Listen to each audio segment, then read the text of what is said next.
Welcome back. An alliance of churches, community members, and volunteers have made it their mission to make sure that children in Atlanta are safe and free from the injustice of child sex slavery. Here's how they put their passion into action.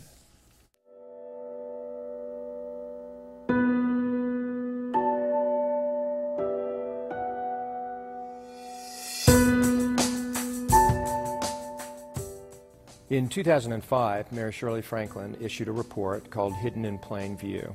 And the report talked about three corners that were particularly problematic. One of those corners was in the heart of downtown. One of those corners was in the heart of Buckhead, Piedmont Road and Farr Road. But the corner that most got my attention and the attention of our congregation was our own corner, North Avenue and Peachtree Street. 8 churches got together and said, what is the need in Atlanta and where do the churches fit into this? And the end of that process was the formation of a network of congregations throughout the metro Atlanta area called Street Grace. Well, I sat down with the executive director of Street Grace. Her name's Cheryl DeLuca Johnson. All right, Cheryl, thank you for joining us this morning. I appreciate your time. This is an issue. A lot of people out there, A, don't want to admit it's happening in their backyard. Yeah. 2, they don't want to talk about it. And 3, a lot of people just don't want to do anything about it. Because if they don't see it, then they don't have to do anything about it. Authorities doing their crime raids, doing their sweeps on a monthly basis. You guys are really attacking this in a much different way, kind of a grassroots way. It is very much a grassroots way. One of the things, and everything you said is true, this is a very difficult topic to talk about. I mean, we're talking about basically the rape of children for profit. And the fact that it happens to hundreds of children each month in Georgia. And when you bring that up, people want to turn away. For one thing, and we are a faith-based organization, and we have 61 churches, 58 community partners, over 1,500 volunteers now. And I believe that the way we brought them on was by telling them that everybody can make a difference and in their own individual way.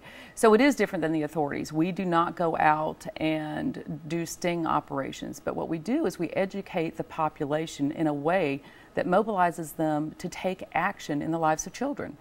And it's a monumental issue, but our message really is that despite the large numbers, every one person can do something that can change the lives of children forever. How has the internet, with Facebook and Twitter, all of MySpace, all of this social media out there, how has that impacted sex trafficking? Well, one of the things that we probably should dispel is the idea that this happens on the street corner anymore, that the transactions are made by people walking up and down a street corner. Although one of the first reports that was done in Atlanta, published I think in 2005 and parts of it published in the AJC in 2006, was a report called Hidden in Plain View. And it did document certain corners in Atlanta.